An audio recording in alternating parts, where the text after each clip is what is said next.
बिस्मिल्लाहिर्रहमानिर्रहीम, अस्सलाम वालेकुम। मैं रिजवान हिलज़ई, मेरे साथ सदीक जान साहब मौजूद हैं। आप सबको रमज़ान की बहुत बहुत मुबारक हो। यकम रमज़ानुल मुबारक है। और आज इस वीडियो के अंदर हम डिस्कस करेंगे कि जो पिछले हफ्ते के अंदर जो एपिसोड हुई उसके ऊपर तफसीली सदीक जान साहब भी बात कर चुके हैं, मैं भी बात कर चुका हूँ। अब आगे की सूरत हाल डिस्कस करते हैं कि अब आगे क्या होगा, क्योंकि ये मौजूदा जो हुकूमत है इसके लिए जितने चैलेंजेस बढ़ते जा रहे हैं पाकिस्तान के अंदर, पाकिस्तान के बाहर, तो इनका सस्टेन करना नामुमकिनात में से होगा। तो इस सिचुएशन में कैसे जो सियासी माहौल है उसके अंदर पाकिस्तान तहरीक इंसाफ की जो सियासत है उनके लिए क्या अपॉर्चुनिटी है, वो उससे कैसे फ़ायदा उठा सकते हैं, और इस हुकूमत के लिए जो मुश्किलात बढ़ती जा रही हैं उसमें उनके लिए क्या आसानियाँ होंगी, इस सारी सूरत हाल का तफसील से अहाता करेंगे। सदीक जान साहब, बहुत शुक्रिया आपके वक्त का। जो बैकग्राउंड है वो ज़ाहिर लोगों को पता है, जो पिछले वाक़यात हुए हैं उसके ऊपर तफसीली बात भी हो चुकी है, वजूहात भी बता चुके हैं और खुल के बता चुके हैं। इस दफ़ा ये हुआ है कि सोशल मीडिया के ऊपर जो रिएक्शन आया वो मैं इसके ऊपर इसलिए बात शुरू में करना चाह रहा हूँ कि बहुत नामुनासिब भी चीज़ें हुई, ख़ास तौर पे जो गालम गलोच वाला मामला है और मुअज़्ज़ज़ लोगों के ख़िलाफ़, उस पे मतलब मेरा तो एहतजाज है सोशल मीडिया के हवाले से। इसमें कोई शक नहीं है कि सोशल मीडिया पाकिस्तान की एक सबसे बड़ी फोर्स है, सबसे बड़ा प्रेशर ग्रुप है सियासत के अंदर जो पिछले कुछ अरसे में बना है।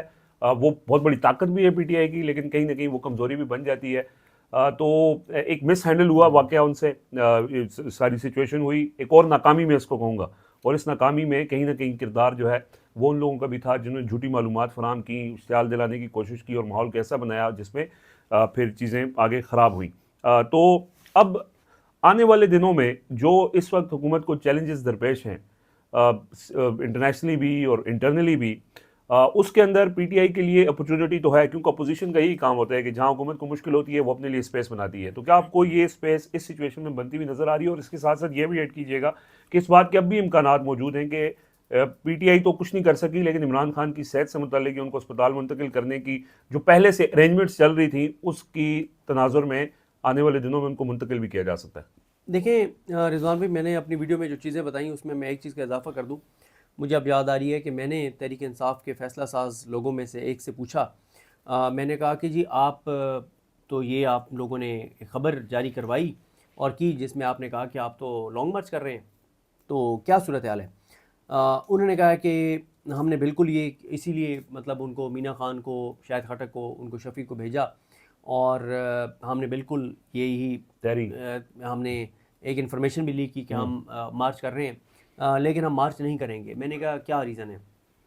उन्होंने कहा रीज़न ये है कि इमरान खान साहब की जो आखिरी हिदायत हैं उसके मुताबिक यही है कि आपने इस्लामाबाद का रुख नहीं करना। तो मैंने कहा कि फिर आप ये बात पब्लिकली क्यों नहीं लोगों को बता देते कि आपने इस्लामाबाद की तरफ रुख नहीं करना, इमरान खान साहब ने आपने रोका हुआ है। तो उन्होंने कहा कि यार अगर हम ये बात पब्लिकली कर देंगे तो फिर तो हम खुद ही प्रेशर सारे डिफ्यूज़ कर देंगे। तो उन्होंने कहा कि कोशिश यही है कि हम जितना मैक्सिमम प्रेशर बढ़ा सकते हैं बढ़ाएं और इमरान खान को शिफ्ट करवाएं। देखिए मैं आपको एक बात बताऊं कि अगर अगर पंजाब और सिंध में भी 10 से 12 घंटे के लिए सड़कें बंद हो जाती ना तो इमरान खान शिफ्ट हो जाते। देखें ये बात तो तय है कि जिस दिन पाकिस्तान में 10 लाख लोग पूरे पाकिस्तान में निकल आए तो इमरान खान 1 घंटे में रिहा हो जाएंगे। सिर्फ केपी बंद करने से काम नहीं बनेगा जब तक सिंध और पंजाब बंद। और वो आपने बंद करके देख लिया क्या हुआ? सिर्फ केपी के आपने बंद करके देख लिया, उन्होंने पेशावर कोर्ट से ऑर्डर लिया और सड़कें खुलवा दी। तो ये एक तो चीज़ है। देखें जहाँ तक बात है ना पीटीआई के सोशल मीडिया की, अब ज़ाहिर है सोहेल अफरीदी खुद कहते हैं कि पाकिस्तान की सबसे बड़ी इस्टेब्लिशमेंट ये सोशल मीडिया। इसमें कोई शक नहीं है कि आज अगर इमरान खान की तहरीक में इतनी जान है तो उसमें मेन किरदार सोशल मीडिया। 8 फरवरी की कैंपेन से 8 फरवरी अगर इमरान खान ने जीता है तो वो सोशल मीडिया की वजह से इसमें कोई जीता शक है। नहीं। लेकिन मसला एक और है, वो ये है कि जो सोशल मीडिया ना उनको बहुत सारी मालूमात हमारे ज़रिए पहुंच रही होती है। हमारे से मुराद ये है कि हम जो यूट्यूबर हैं जितने भी, चाहे वो पाकिस्तान के अंदर बैठे चाहे वो पाकिस्तान जो से बाहर सोशल मीडिया पे काम करते हैं। अच्छा, दूसरा ये है कि बहुत सारी चीज़ें ऐसी होती हैं जो इंटरनली जो चल रही होती हैं वो कुछ और होती है, जो कई बार हमें भी बहुत सारी चीज़ें पता होती हैं लेकिन हमें कहा जाता है कि आपने मसलन अब आप मुझे बताएं ना वो खबर जो अब आप मुझे एक बात बताएं, जब मुझे ये बात बता दी थी तहरीक इंसाफ के एक फैसला साज लीडर ने कि हम मार्च नहीं कर रहे, हालांकि मैंने पहले एक ही वीडियो के लॉन्ग मार्च का फैसला, ये खबर आई कि हो गया और 26 नंबर तक आना था, सारी चीज़ें हो गई। तो अब अगर मैं उस वक्त ये कह देता ठीक है, तो एक तो उस वक्त सोशल मीडिया मुझे गालियां देता कि ये वारदात डाल रहा है, ठीक है। और जिन्होंने मुझे इन्फॉर्मेशन मेरे साथ शेयर की वो भी मुझसे नाराज होते हैं कि यार मैंने आपको कहा था कि आपने इसको ऑफ द रिकॉर्ड रखना है। बहुत सारी चीजें ऐसी होती हैं जो हमें इंटरनली पता चल रही होती जी है। जी। और जो कल हलीमा खान साहब ने पूरा बताया कि किस तरह बातचीत हो रही थी, फलां जाए अब तो उन्होंने खुद बता दिया ना, लेकिन अब उस आप टाइम अच्छा, ये बात जाहिर है, इसमें कोई शक नहीं है कि खबर जो है ना वही होती है जो आप ऑन रिकॉर्ड दे दे चुके देते होते हैं। हैं बाद में, ये जी ये ठीक है, खबर मेरे पास थी तो इस तरह। नहीं दे सकते। हालांकि आपको पता है कि आपके साथ जी जी मेरी डिस्कशन हो जी रही जी थी और आपको भी चीजें पता थी, मैं भी आपको बता रहा जी था जी। कि इस तरह से एक मीटिंग होने जा रही है और उसमें सारा ब्रीफ किया जाएगा हम्म, और वो सारी चीजें चल रही थी। लेकिन फिर वही बात कि जब हमें कोई कहा जाता है, पीटीआई के जो दोस्त हमें कोई बात बताते हैं कि ऑफ द रिकॉर्ड रखना है, तो हम उसको ऑफ द रिकॉर्ड रखते हैं। तो खैर इस पर मैं बड़ी तफसील से बता चुका हूँ और एक मुख्तसर मैं उसको बता दूं कि जब तक तहरीक इंसाफ के 1085 MNAs MPs टिकट होल्डर्स में से 50% एक्टिव नहीं होते तो आप भूल जाएं कि कोई स्ट्रॉन्ग एजिटेशन होगी, या उसको ऑल्टरनेट जो आप सुहेल ने किया है जी कि जी वो एक अलग से फोर्स बना रहे हैं जो उनकी चेन ऑफ कमांड में होगी, तो उससे कुछ निकला है तो निकला है, वरना MNAs MPs टिकट होल्डर्स की सूरत हाल आपके सामने है। बिल्कुल सही। और सबसे बड़ा मसला है कि उनकी एहतसाब भी नहीं है तहरीक इंसाफ के अंदर, देखें। लेकिन साथ आप देखें ना, तहरीक इंसाफ अगर सिंसियर एजुटेशन करती है, और ये बात मुझे तहरीक इंसाफ के एक रहनुमा ने कई बार कही है, उन्होंने मुझे याद करवाई है ये चीज़ें, मैं अपनी वीडियोस में जो बताता हूँ। वो कहते हैं कि इस वक्त एजुटेशन की कामयाबी के जितने चांस हैं वो कभी भी नहीं थे पिछले 4 साल में। मैंने कहा क्यों?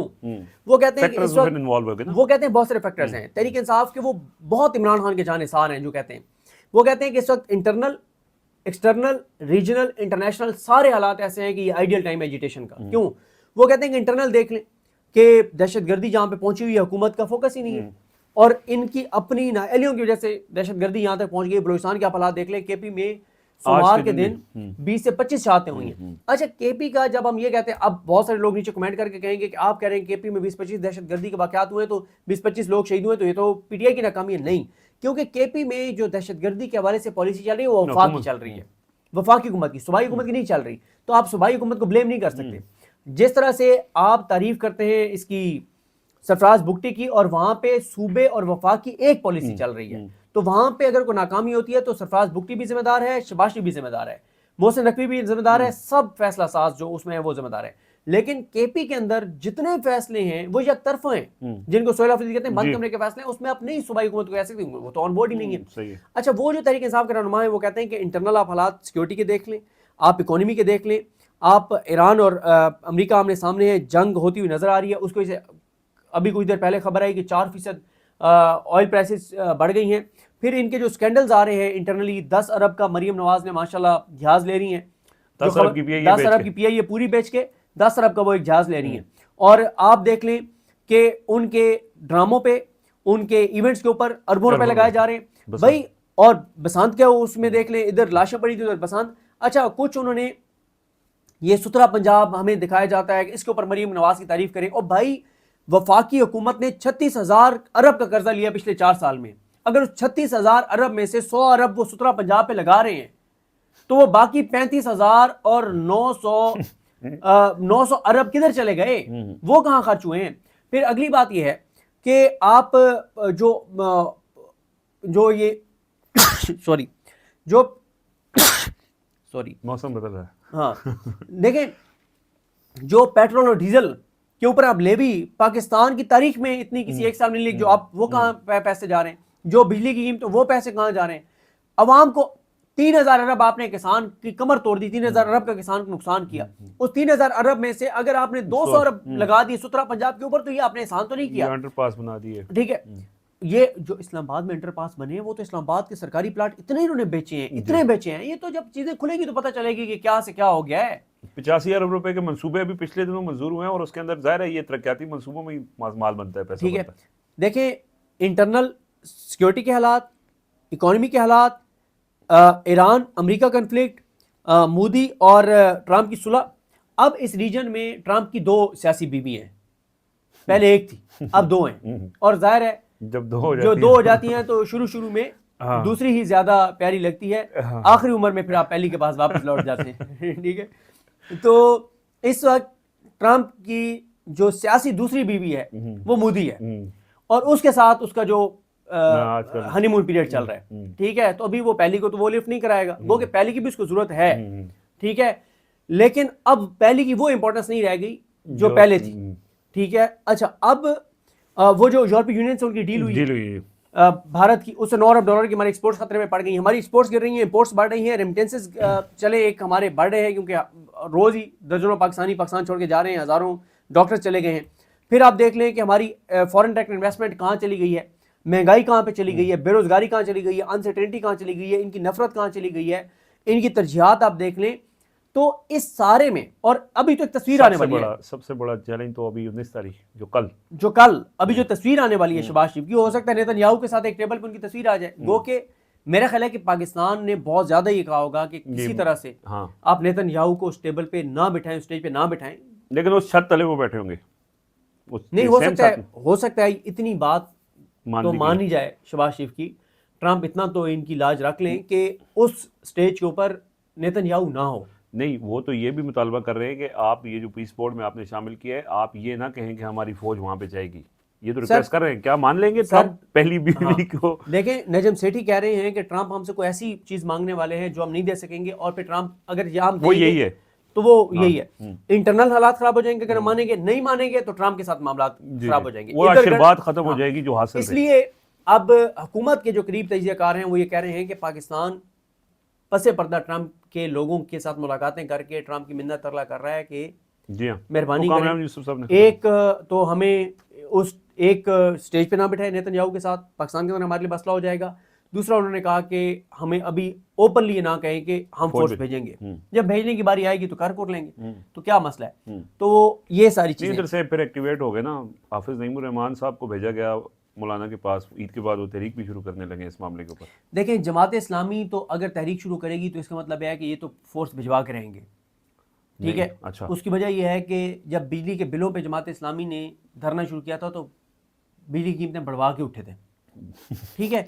तो जमात इस्लामी, अच्छा ये हमने कई बार देखा है कि ये एक खेल खेला जाता है, मैं एक अर्ज करूँ, ये खेल क्या खेला जाता है, जब ये लगता है ना कि किसी मामले पे ऑर्गेनिक प्रोटेस्ट शुरू हो सकते हैं, तो कंट्रोल लीडरलेस, तो फिर क्या किया जाता है, अपने चाबी वाले खिलौनों को उतारा जाता है मैदान में ताकि उनके पीछे लोग जाए। देखें, जब जमात इस्लामी बिजली के बिलों पे एक्टिव हुई थी तो उन दिनों में बिजली के बिलों में इतना इजाफा हो गया था कि खुदकुशियां होने लग गई थी और खबरें आने लग गई थी, और एक डर पड़ गया था कि लोग खुद से ना निकलें। जी जी, बहुत ज्यादा। उस वक्त जमात इस्लामी को निकाला गया, बिठाया गया, धरने की कवरेज करवाई गई, यहाँ पे लियाकत बाग में उनको प्रोटोकॉल दिया गया, सिक्योरिटी दी गई, फैसिलिटेट किया गया सारा, और लोगों को ये हुआ कि यार कोई तो है जो हमारी आवाज है, कोई, और फिर वो बिजली, तो इस पे भी गजा वाले मामले पे भी हो सकता है कंट्रोल प्रोटेस्ट करवा दिए जाएं, एक लाला फहीम अख्तर के जो बुजुर्ग हैं उनसे, ठीक है, तो और एक जमात इस्लामी से, ठीक है, सही है। तो ये हो सकता है ताकि कंट्रोल्ड, सही है, एक जो है वो प्रोटेस्ट हो, ठीक है। अगर ये तस्वीर आ गई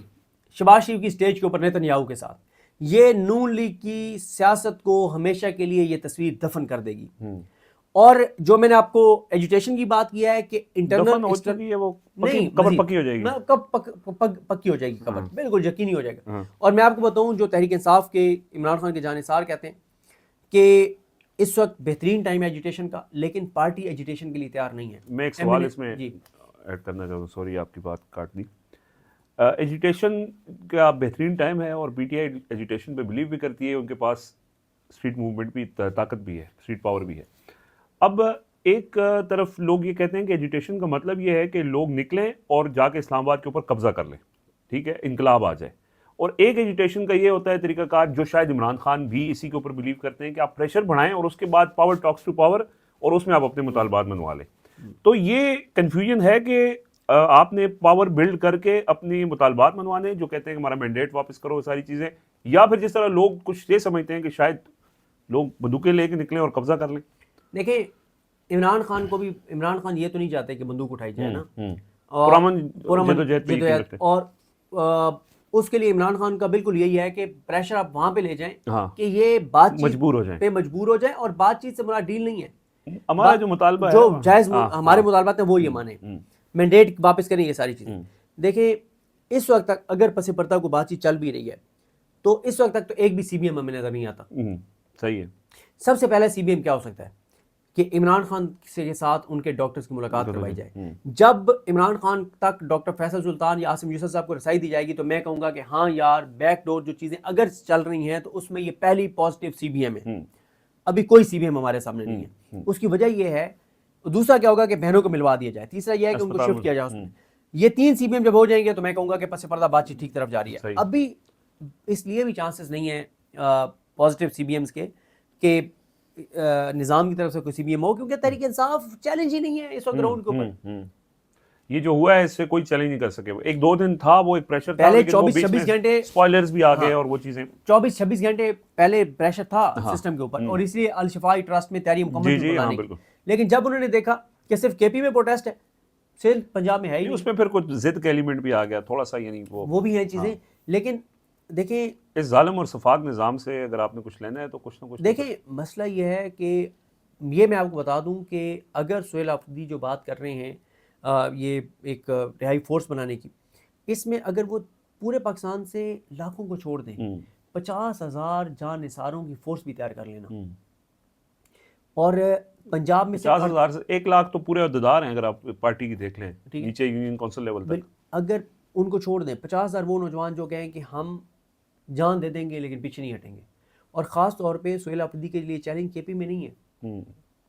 केपी तो हर म्यार पे पूरा होता है। असल मसला है कि पंजाब और सिंध में ये जो फोर्स तैयार होगी, उसमें अगर वो हर डिस्ट्रिक्ट में 150-200 नौजवान उनके पास आ जाते हैं तो अच्छा, ये अभी जब हम वीडियो रिकॉर्ड कर रहे थे थोड़ी देर पहले मैं देखा था, अजहर मशवानी साहब ने शेयर किया हुआ था, कसूर में भी और किसी और पंजाब के 1-2 शहरों में आईएसएफ के लोग निकले हैं और उन्होंने सड़कें बंद की हैं।